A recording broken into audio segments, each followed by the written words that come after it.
ธังสรณังกัจฉามิธัมมังสรณังกัจฉามิสังฆังสรณังกัจฉามิ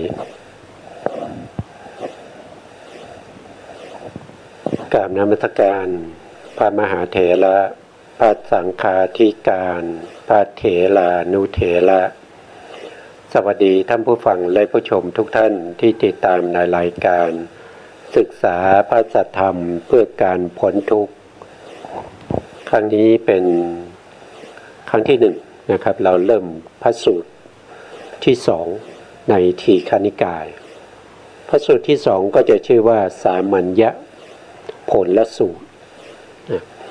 ซึ่งครั้งก่อนๆตั้งแต่รู้สึกหลายเดือนแล้วนะครับที่เราศึกษาในเรื่องของทิฏฐิ62ในสูตรที่ชื่อว่าพรหมชาลสูตรพรหมชาลสูตรเราก็ใช้เวลา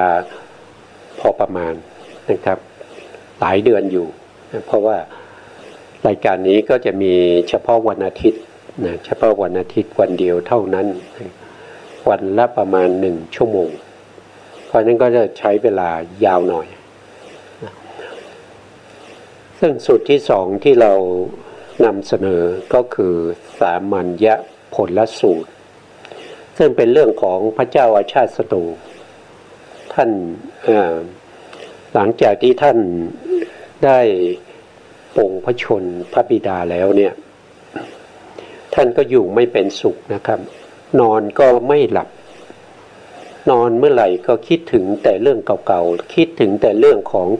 ตัวเองได้ไปปลงพระชนพระบิดาคือพระเจ้าพิมพิสารด้วยความทุกข์ทรมานพระเจ้าอาชาติศัตรูจึงเข้ามาศึกษาในเรื่องของทางใจนะครับทำยังไงจะให้ใจของเราสงบใจของเราไม่วุ่นวายกระวนกระวายไม่เดือดร้อนใจก็เที่ยวส่อหาอาจารย์เที่ยวส่อหาอาจารย์อยู่ก็ไปอาจารย์คนไหนที่มีชื่อเสียงท่านก็จะไปศึกษาไปฟังธรรมนะครับอย่างเช่นที่ท่านไปมาแล้วก็คือบุรณกัสสปะบุรณกัสสปะมัคคิโคสารหรืออาชิตะเกษกัมพลคนที่สี่ก็คือสัญชัยเวลันทบุตรคนที่ห้าก็คือกักกุสันทะปัจจยนะคนที่หกก็คือนิคลนาตบุตรไปมาจนหมดนะครับแม้ว่าศาสนาพราหมณ์หรือศาสนาอินดูก็ไปมาแต่ไม่มีศาสนาไหนที่จะทำให้ท่านเนี่ยมีความสงบนะครับนอนหลับสบายไม่เดือดร้อนใจไม่มีอาจารย์คนไหนที่สามารถที่จะทำให้ท่านนะสงบได้ทีนี้อยู่มาวันหนึ่งเนี่ยท่านก็เราไปดูพระสูตรเลยนะครับเรามาดูเลยนะพระสูตรนี้ผมก็นำมาจากพระไตรปิฎกอัตถกถาชุด91เล่มของมหามกุฏราชวิไลนะพระสุตตันตปิฎกทีฆนิกายศีลขันธวรรคเล่มที่1ภาคที่1ในหน้าที่288สูตรที่2สามัญญผลสูตรข้อธรรมข้อที่9ข้าพเจ้าได้สดับมาแล้วอย่างนี้ข้าพเจ้าในที่นี้หมายถึงพระอานนท์นะครับหมายถึงพระอานนท์พระอานนท์ซึ่งเป็นผู้ที่เรียบเรียงเขาเรียกว่าเป็นสังคีติกาจารย์เป็นผู้ตอบปัญหาในเรื่องของการทำสังคายนาพระไตรปิฎกครั้งที่1ครั้งที่1ก็จะตอบปัญหาเกี่ยวกับเรื่องของพระธรรมในที่นี้ก็หมายถึง ทั้งที่เป็นพระสูตรแล้วก็พระอภิธรรมที่รวมกันอยู่นะรวมกันอยู่ในชุดเดียวกันไม่ได้แยกออกมานะไม่ได้แยกออกพระอภิธรรมออกมานะไม่ได้แยกเป็นพระสูตรเรียกว่าเป็นพระธรรมไม่เรียกว่าพระสูตรหรือพระอภิธรรมแต่เรียกว่าเป็นพระธรรมนะพระอานนท์ท่านเป็นบุคคลที่ได้รับเอกทัคคะจากพระพุทธองค์ถึง5ตำแหน่งด้วยกันนะในคัมภีร์บางเล่มเนี่ยท่านบอกว่าการทำสังคายนาครั้งที่1ถ้าขาดพระอานนท์เสร็จแล้วเนี่ยไม่สามารถเป็นไปได้เพราะว่าไม่มีใครที่จะมีความจำเป็นเลิศเหมือนกับพระอานนท์นะพระอานนท์เป็นผู้ได้รับเอกทัคคะในเรื่องของเป็นผู้มีสตินะมีสตินะสตินี่คือความระลึกได้นะความระลึกได้ก็คือหมายถึงว่าสิ่งที่จำไว้ทั้งหมดนะด้วยอำนาจของเจตสิกที่ชื่อว่าสัญญา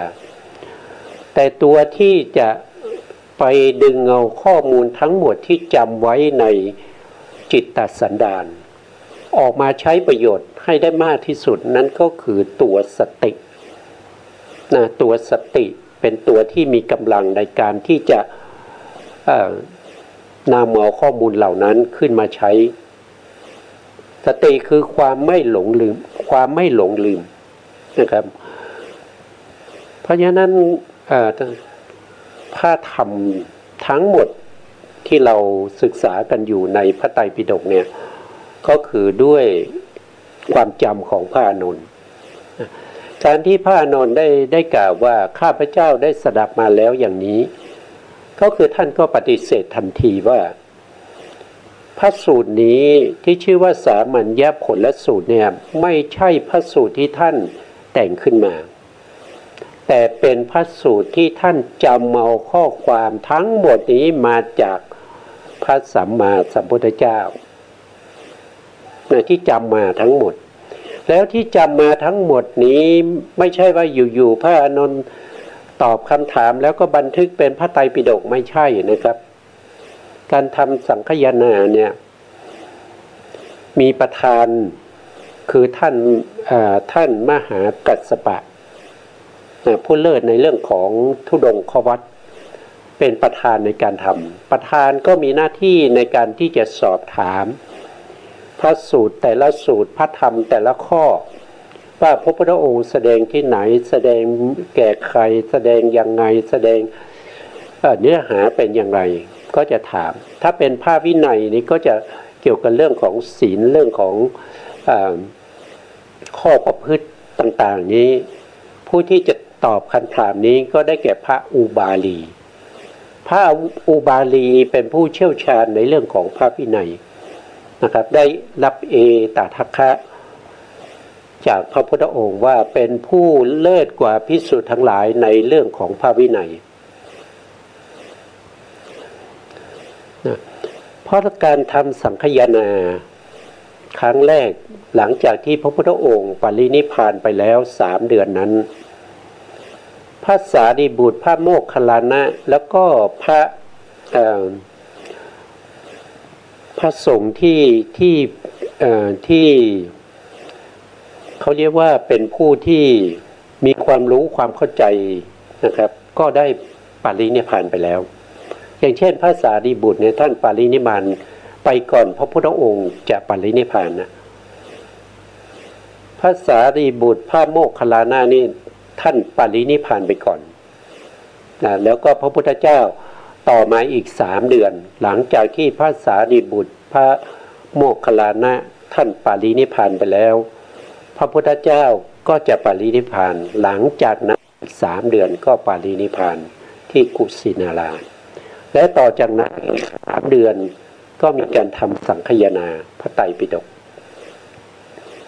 เพราะฉะนั้นในขณะสังคายนานี้พระสารีบุตรก็ปรินิพพานไปแล้วพระโมคคัลลานะก็ปรินิพพานไปแล้วเพราะฉะนั้นผู้ที่จะจำพระธรรมเหล่านี้ได้ ก็ขาดพระอานนท์ไม่ได้พระอานนท์เป็นผู้ที่ตอบปัญหาในเรื่องของพระธรรมพระธรรมนี้ต้องเข้าใจว่ารวมกันทั้งพระสูตรแล้วก็พระวินัยนะครับไม่ใช่พระสูตรอย่างเดียว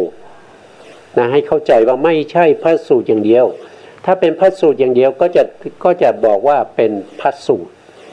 แต่ถ้าเรียกเป็นพระธรรมเนี่ยก็คือหมายถึงรวมทั้งพระวินัยแล้วก็พระสูตรอยู่ในเล่มในที่นี้ด้วยในการทำสังคายนาในครั้งที่หนึ่งพระอภิธรรมไม่ได้หายไปไหนนะครับก็อยู่รวมกันในพระธรรมคือพระไตรปิฎกของพระพุทธองค์เนี่ยจะเรียกว่าอย่างเขามีชื่อเรียกนะครับอย่างถ้าเราเรียกโดยธรรมขันธ์เนี่ยก็จะมีถึง 84,000 พระธรรมขันธ์ 84,000 พระธรรมขันธ์นั้นก็จะเป็นถ้าเราแบ่งเป็น3ส่วนใช่ไหมครับก็จะแบ่งออกเป็นพระวินัย 21,000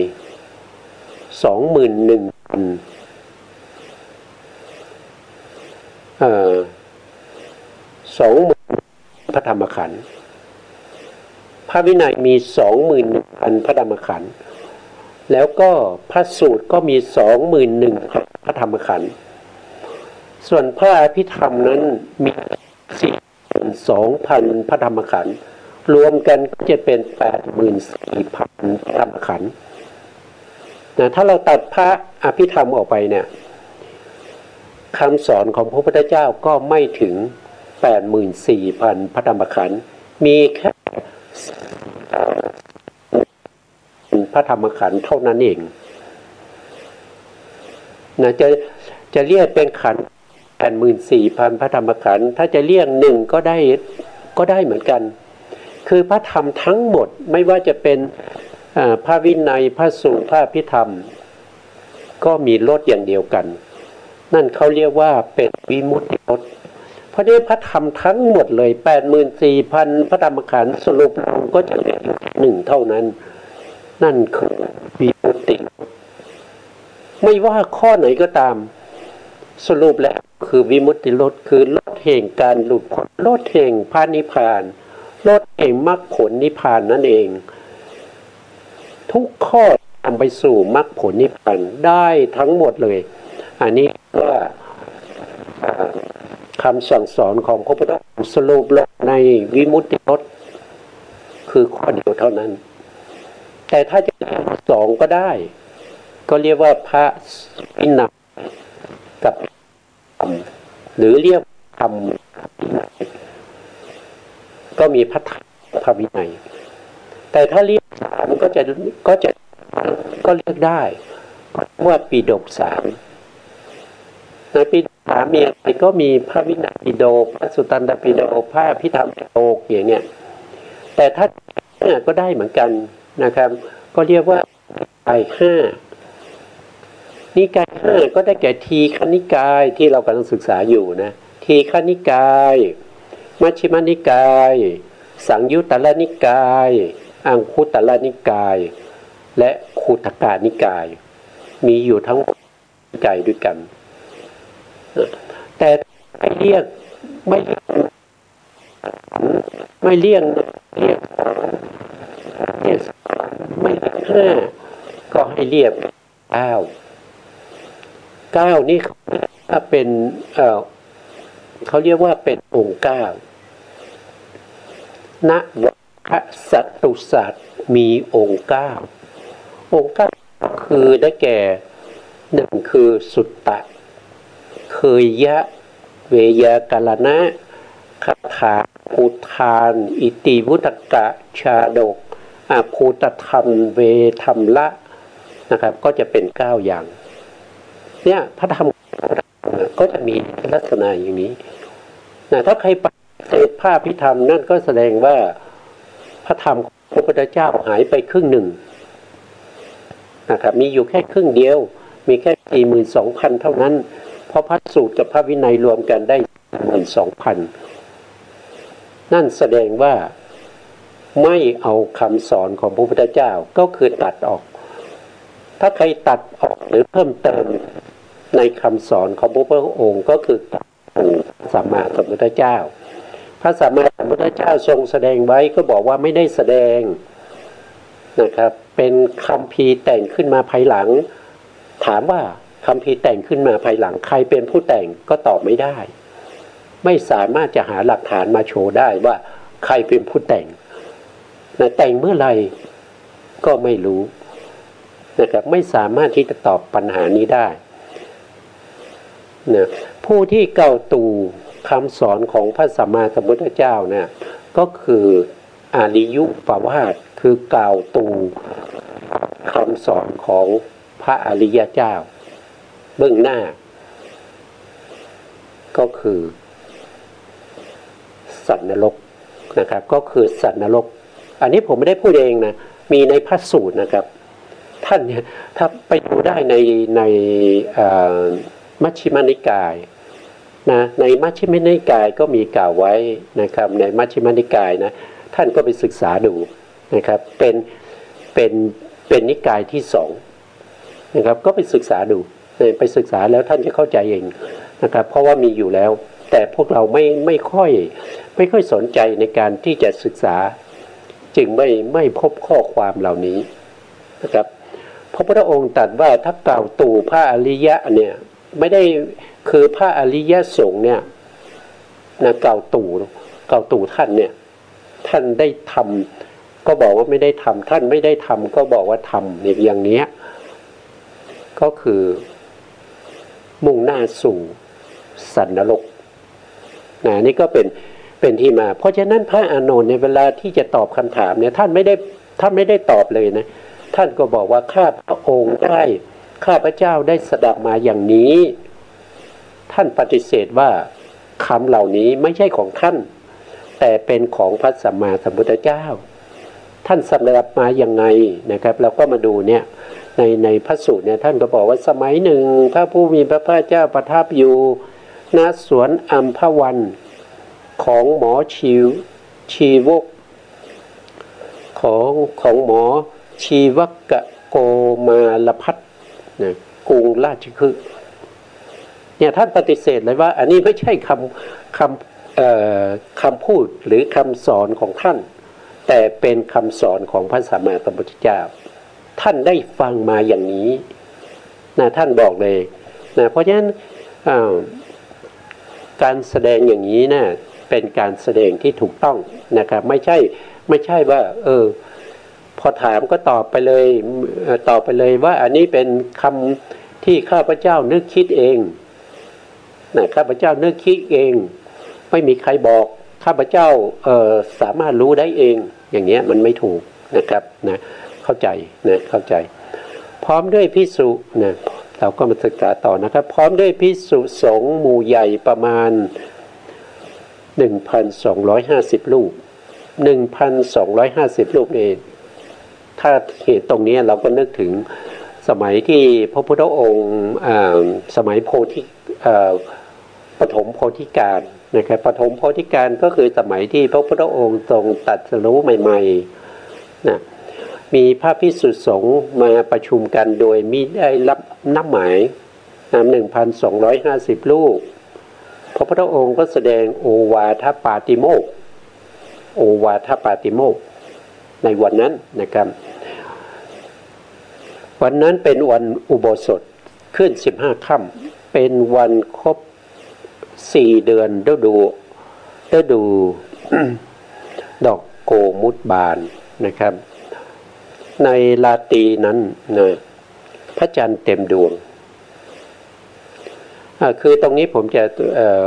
พูดถึงสมัยโพธิการนิดหนึ่งขอย้อนไปในรายการตามรอยพระสัทธรรมนะครับตามรอยพระสัทธรรม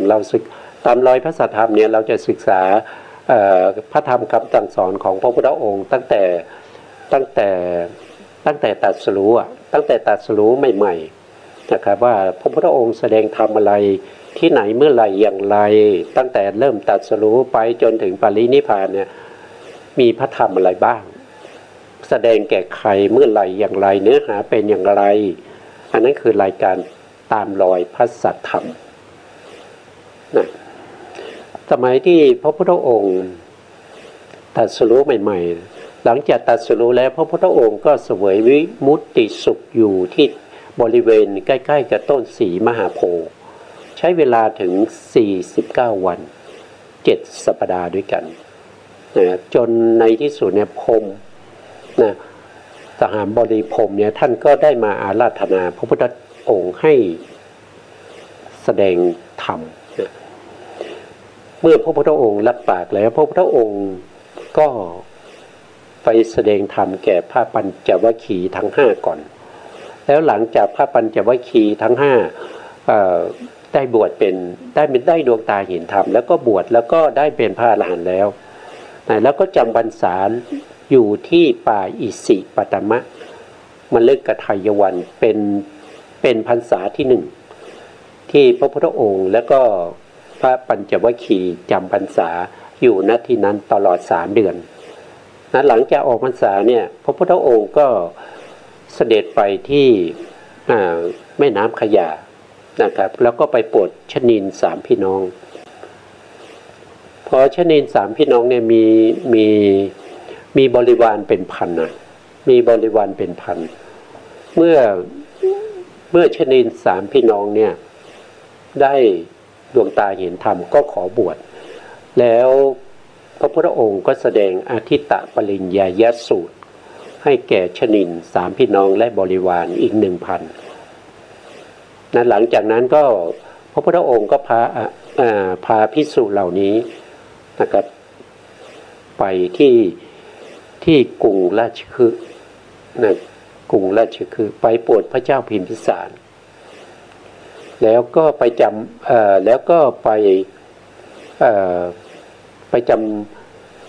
เขาเรียกว่านอกฤดูจำพรรษาไปประทับอยู่ที่สวนเวฬุวันพระเจ้าพิมพิสารก็ประทานสวนเวฬุวันนั้นให้เป็นที่อาศัยของพระภิกษุทั้งหลายก็จะพักอยู่ตรงนั้นแล้วในเดือน3นะเดือน3มาฆบูชาขึ้น15 ค่ำอย่างนี้แหละภิกษุทั้งหลายประมาณไม่ใช่ประมาณนะคือโดยประมาณนะครับโดยประมาณก็คือ1,250 รูปแต่จริงๆมีมากกว่านั้นนะมีมากกว่าอย่างเช่นชนิน3 พี่น้องมีบริวาร1,000นะครับบวกกับชนินใน3ก็เป็น1,000 กับ3 คนใช่ไหม1,000 กับ 3 คนแล้วก็มีพระสารีบุตรอีกพระสารีบุตรพระโมคคัลลานะพระสารีบุตรพระโมคคัลลานะแล้วก็มีบริวารของพระสารีบุตรพระโมคคัลลานะอีก250 รูป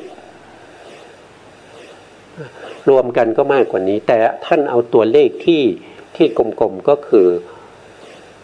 1,250 รูป 1,250 รูปนี้เป็นเอหิภิกขุคือเป็นภิกษุที่พระพุทธองค์บวชให้ทั้งหมดเลยนะแล้วก็เป็นภิกษุที่มีบุญท่านเป็นผู้ที่มีบุญเพราะว่าท่านไม่ต้องไปแสวงหาอัฏฐบริขารท่านไม่ต้องไปโกนหัวมาก่อนไปตัดผมมาก่อนไปโกนหนวดมาก่อนไม่ต้องนะครับพระพุทธองค์ประทานให้นะด้วยกำลังของพระพุทธองค์ซึ่งเป็นพระอรหันตสัมมาสัมพุทธเจ้า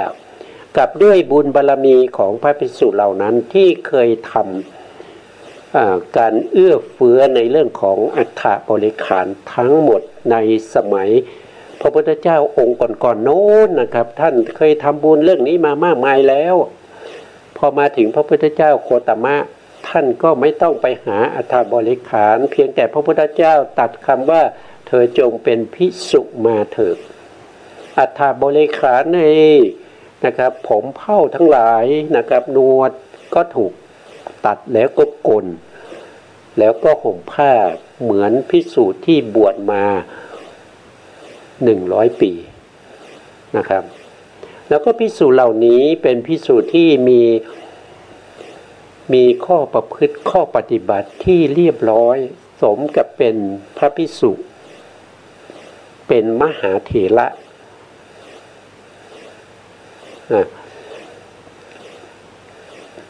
เพราะอะไรก็เพราะว่าทุกรูปนี้ท่านเป็นพระอรหันต์นะครับทุกรูปเป็นพระอรหันต์หมดแล้วก็มีทั้งอภิญญา6ปฏิสัมภิทา4วิโมกข์8แล้วก็ได้เอหิภิกขุจากพระสัมมาสัมพุทธเจ้าด้วย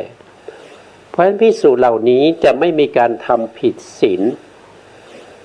นะครับในสมัยแรกๆในพระพุทธองค์ก็ไม่ได้บัญญัติในเรื่องของสิกขาบทเรื่องของศีลทั้งหลาย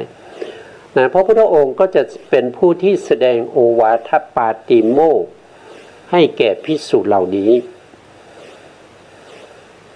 นะไม่มีการแสดงอานาปาติโมกข์นะอานาปาติโมกข์นี้จะมีการแสดงโดยพระภิกษุหลังจาก20 พรรษาแล้วออกพรรษาที่20นะ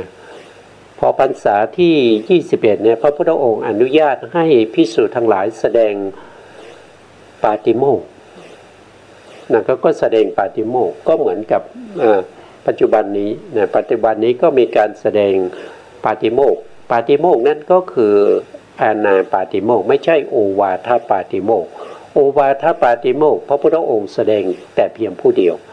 แล้วก็แสดงมาเรื่อยๆทุกวันขึ้น15 ค่ำพระพุทธองค์ก็จะแสดง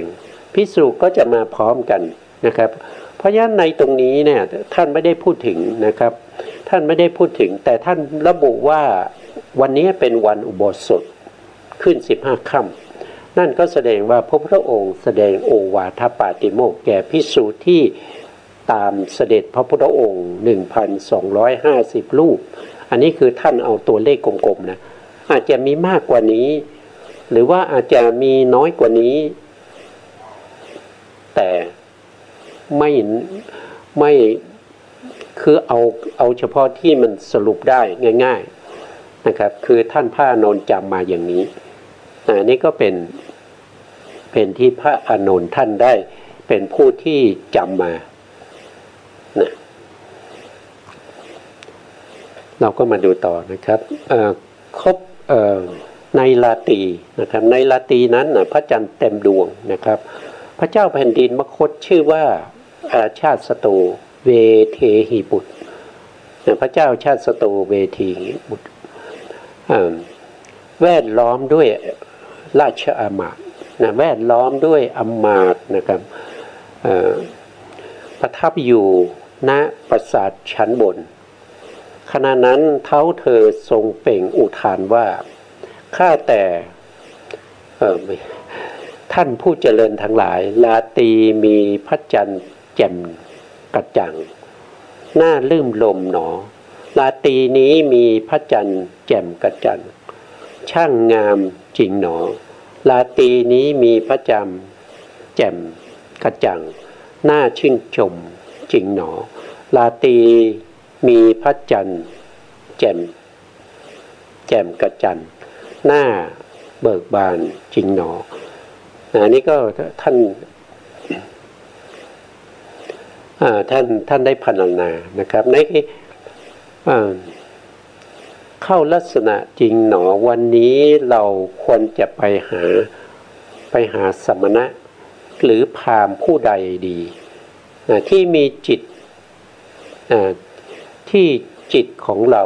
ผู้เข้าถึงจิตของเราผู้เข้าไปพึงเลื่อมใสก็คือหมายถึงว่าเราวันนี้พระจันทร์เต็มดวงนะน่าจะฟังธรรมแต่เราจะไปหาท่านผู้ใดดีนะครับที่เข้าไปแล้วจิตของเราจะเกิดความเลื่อมใสในที่นี้ก็คือหมายถึงว่าจิตจะผ่องใสนะจิตจะผ่องใสไม่เศร้าหมองนะจิตผ่องใสไม่เศร้าหมองครั้นนั้นนะเท้าเธอมีพระดำดับอย่างนี้ว่าราชอามาตย์นะจะให้เราเข้าไปพบกับ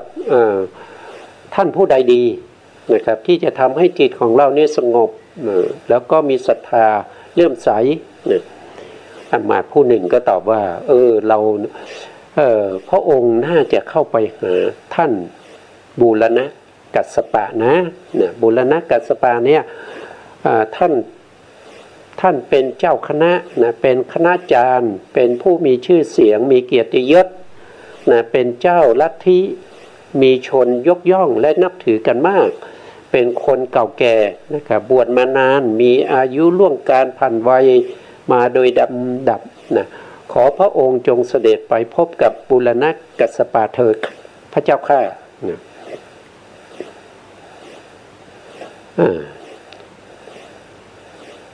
ถ้าเห็นด้วยนะอามาก็บอกว่าถ้าพระองค์ถ้าพระองค์เห็นด้วยหม่อมฉันจะไปเตรียมราชรถนะเพื่อจะเดินทางไปสำนักของท่านบูรณกัสสปะนะพระเจ้าชาติศัตรูก็ไม่สนใจนะครับไม่สนใจนิ่งนะครับเดี๋ยวไม่สนใจฟังเพราะว่าเคยไปมาแล้วนะเคยไปมาแล้วเคย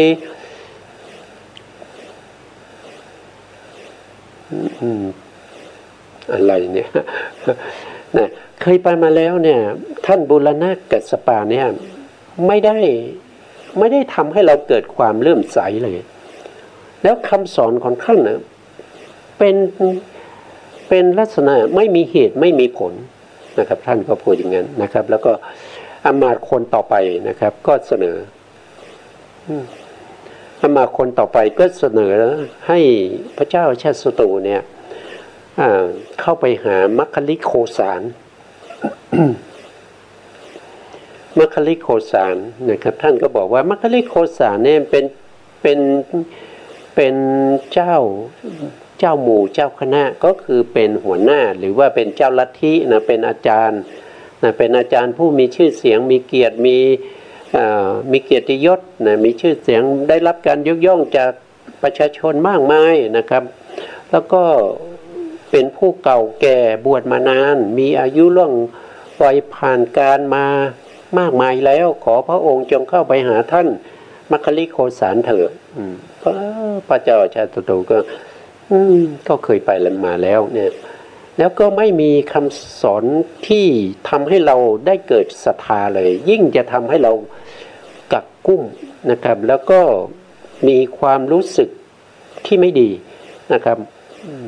อามาตย์คนต่อไปก็เสนอนะครับเสนอให้เข้าไปหาอาชิตกัมพลนะอาชิตกัมพลนะก็เป็นผู้ที่สามนะก็ทำนองเดียวกันก็เคยไปมาแล้วนะอาชิตกัมพลนะครับแล้วต่อไปอามาตย์คนที่สี่ก็แนะนำให้ท่านเข้าไปหาปักกุกัจจยนะปักกุกัจจยนะอันนี้ก็ยิ่งเราก็ไปมาแล้วนะเคยไปมาแล้วไม่เคยทำให้เราสมประสงค์เลยทำให้เราเลื่อมใสไม่ได้พวกนี้นะก็ผ่านไปอามาตย์อีกคนหนึ่งก็บอกว่าถ้างั้นพระองค์ก็ไปหาอาจารย์สัญชัยเวลันทบุตรเถอะโอ้ยไม่ไหวนะไปมาแล้วไม่ไหวแม่อันนี้ก็ถ้าพูดถึงเจ้าลัทธิเนี่ยอาจารย์สัญชัยเนี่ยเป็นบุคคลที่มีความคิดในเรื่องของอมลาวิหิปะก็คือเป็นปลาไหลนะสิ่งนั้นก็ไม่ใช่สิ่งนี้ก็ไม่ใช่พระเจ้าชาติศัตรูก็ตำหนิว่าอาจารย์สัญชัยเนี่ยเป็นบุคคลที่เราไปหามาทั้งหมดเนี่ยคนเนี้ยโง่ที่สุดนะสัญชัยเวลันทบุตรเนี่ยโง่ที่สุดเลยนะท่านก็พูดอย่างนี้นะอามาตย์ก็น่าเสียนะต่อไปอามาตย์คนต่อไปนะครับก็บอกว่าท่านน่าจะไป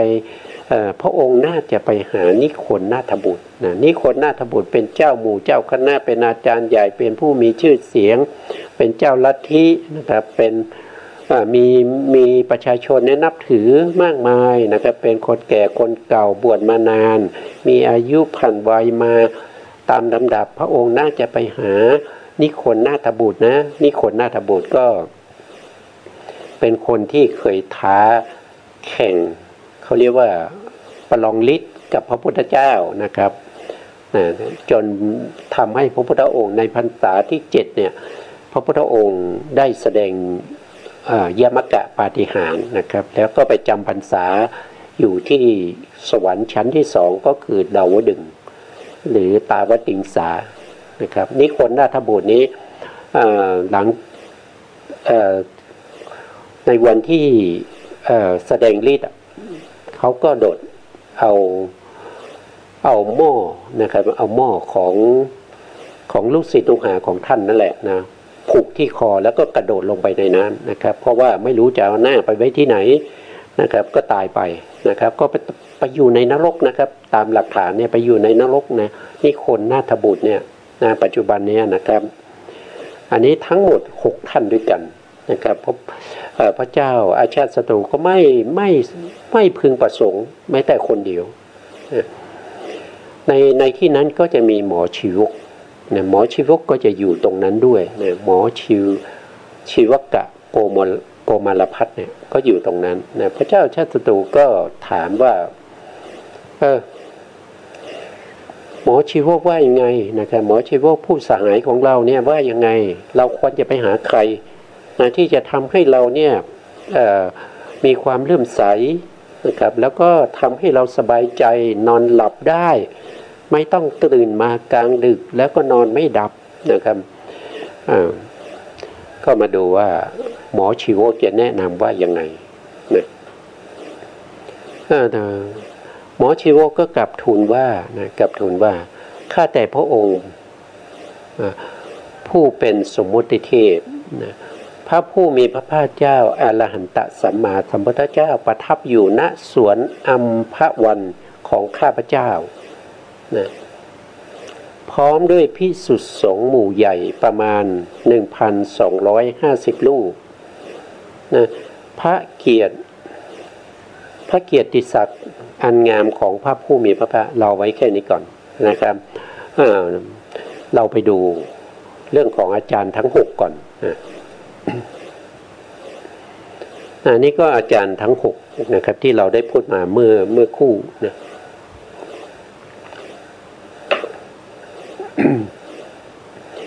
อาจารย์ทั้ง6เนี่ยที่พระเจ้าชาติศัตรูได้เคยไปพบมาแล้วนะครับก็คือทำไมตรงนี้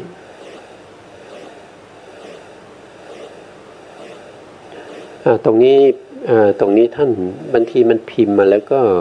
ไม่ได้ดูนะครับปุรณกัสสปะเนี่ยท่านเป็นศาสดาของลัทธินะของลัทธิเป็นเขาเรียกว่าเป็นลัทธิที่เป็นอากิริยาวาทะก็คือเขาไม่เชื่อในเรื่องของเหตุและก็ผลเขาไม่เชื่อพูดง่ายๆก็คือไม่เชื่อกรรมและผลของกรรมนะเขาไม่เชื่อนะครับเรามาดูรายละเอียดตรงนี้นะศาสดาแห่งลัทธินี้ประกาศคำสอนว่าการทำความดีความชั่วไม่มีผลนะเขาไม่เชื่อผลนะคุณจะทำดีแค่ไหนนะคุณจะทำชั่วแค่ไหนคุณก็ไม่มีโอกาสได้เสวยความสุขหรือว่าเสวยความทุกข์นรกสวรรค์ไม่มีนะครับไม่ได้มีเลยนะใครทำอะไรก็สักแต่ว่าทำแล้วก็แล้วกันนะครับอันนี้คือบุรณกัสสปะไม่มีอะไรเลยบุญและบาปไม่มีเช่นฆ่าสัตว์ตัดชีวิตก็ถือว่าไม่ได้ทำบาปการทำบุญก็ไม่เป็นบุญนะไม่ได้เป็นบุญนี่เป็นคำสอนของท่านบูรณกัสสปะจัดเป็นอากิริยาวาทีหมายถึงกรรมกระทำไม่มีผลนะกรรมตัวนี้ก็ที่เราพูดถึงเรื่องของกรรมนะครับจะพูดเรื่องกรรมนิดหน่อยนะกรรมนี่คือการกระทำนะกรรมหมายถึงการกระทำนะไม่ว่าคุณจะทำดีทำชั่วก็ถือว่าเป็นกรรมแต่ปัจจุบันนี้เราจะเข้าใจผิดนะครับคำว่ากรรมเนี่ยท่านก็เข้าใจว่าสิ่งที่มันไม่ดีนะนั่นเป็นกรรมนะครับจริงๆแล้วทั้งดีและก็ไม่ดีก็ถือว่าเป็นกรรมนะกรรมเนี่ยก็คือการกระทำที่กระทำไม่ว่าจะเป็นทางกายก็มีการฆ่าสัตว์ลักทรัพย์ประพฤติผิดในกามหรือว่าบางทีก็ดื่มน้ำเมาอยู่ยาเสพติดอะไรพวกเนี้ยอันนี้ก็จัดอยู่ในประเภทที่เป็นกายกรรมทั้งดีและไม่ดีก็ถือว่าเป็นกรรมคุณไปทอดกฐินทอดพระป่าคุณไปถวายอาหารใส่บาตร ทั้งหมดนี้ก็เป็นกรรมนะอันนั้นก็คือกายกรรมทั้งที่เป็นกายสุจริตแล้วก็กายทุจริตก็เป็นกรรมนะแล้วก็ทางวจีทวารคือทางวาจานะการกล่าวคำเท็จกล่าวคำสอดเสียดกล่าวคำหยาบคายเพ้อเจ้อพวกนี้ก็เป็นวจีกรรมเป็นวจีทุจริตนะนี่ก็เป็นทางอะไรทางวาจาใช่ไหมครับถ้าเราไปกล่าวคำที่เป็นสัจจะเป็นความจริงสร้างสรรค์สามัคคีมีสาระสุภาพเรียบร้อยอันนี้ก็เป็นวจีกรรมที่เป็นวจีสุจริตแล้วก็มีมโนกรรมอีกมโนกรรมก็มีทั้งที่จิตของเราเป็นอกุศลเมื่อไหร่นะครับชาวนะจิตของเราเป็นอกุศลเมื่อไหร่เมื่อนั้นก็เป็นมโนทุจริตมโนทุจริตไม่ว่าจะเป็นโลภะนะเป็นโลภะเป็นโทสะเป็นโมหะมีความยินดีพอใจที่จะซื้อลอตเตอรี่หวังจะถูกรางวัลที่1อันนี้ก็เป็นมโนกรรมที่มีโลภะเนี่ยเป็นตัวที่เขาเรียกว่าโลภะเป็นประธานในการที่จะ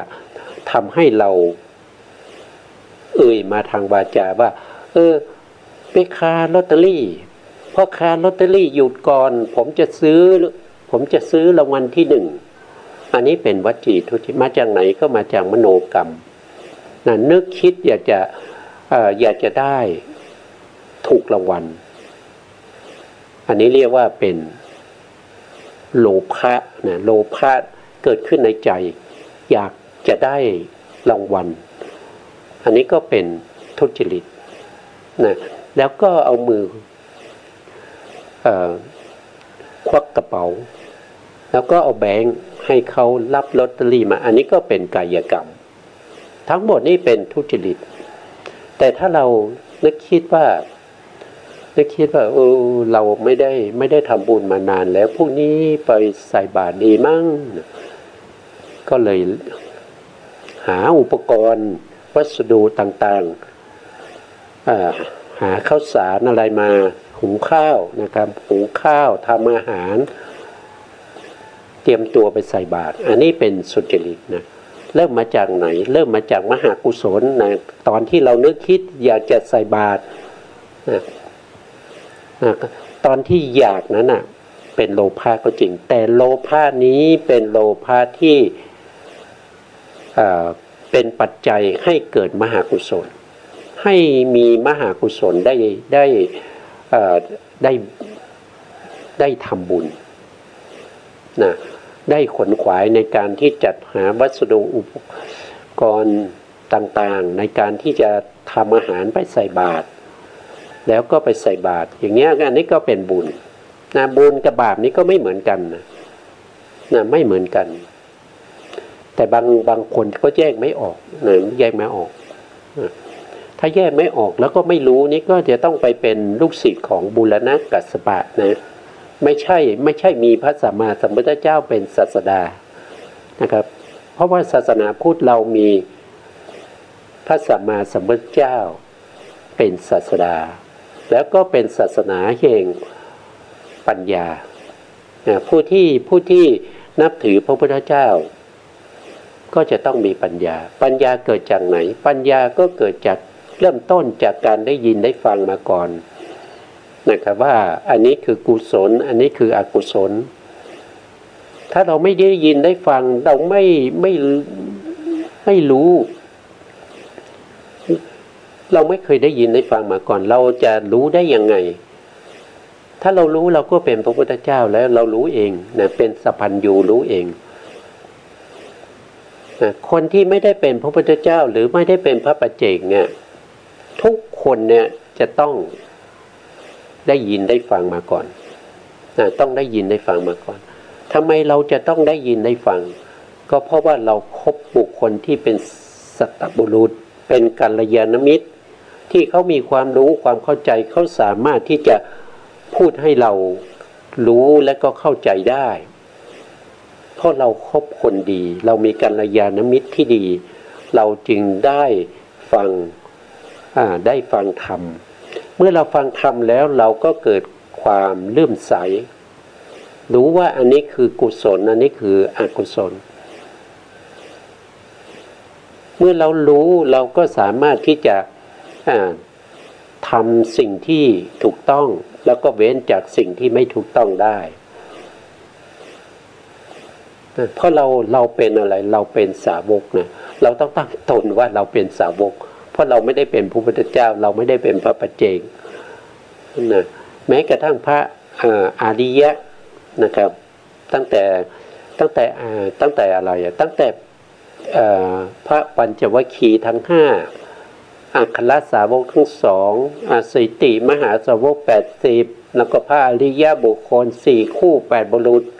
ตั้งแต่สมัยพุทธกาลจนถึงปัจจุบันเนี่ยทุกคนทุกท่านนะครับต้องได้ยินได้ฟังมาก่อนนะมีแต่พระพุทธเจ้าเท่านั้นที่ไม่ต้องฟังไม่ต้องได้ยินแต่สามารถที่จะประพฤติปฏิบัติให้ได้มาซึ่งสัพพัญญุตญาณตรัสรู้เป็นพระอรหันตสัมมาสัมพุทธเจ้าแล้วก็อีกผู้หนึ่งนะครับไม่ต้องได้ยินได้ฟังเลยแต่ก็สามารถที่จะตรัสรู้อริยสัจสี่ได้เป็นพระปัจเจกเป็นพุทธปัจเจก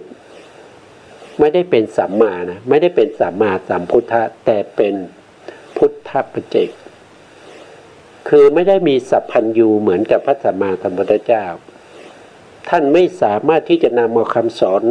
ที่ท่านตรัสรู้ที่เป็นสภาวธรรมที่ท่านรู้ด้วยจิตของท่านแล้วก็นำมาสั่งสอนให้คนอื่นรู้ตามได้ไม่ใช่ฐานะของท่าน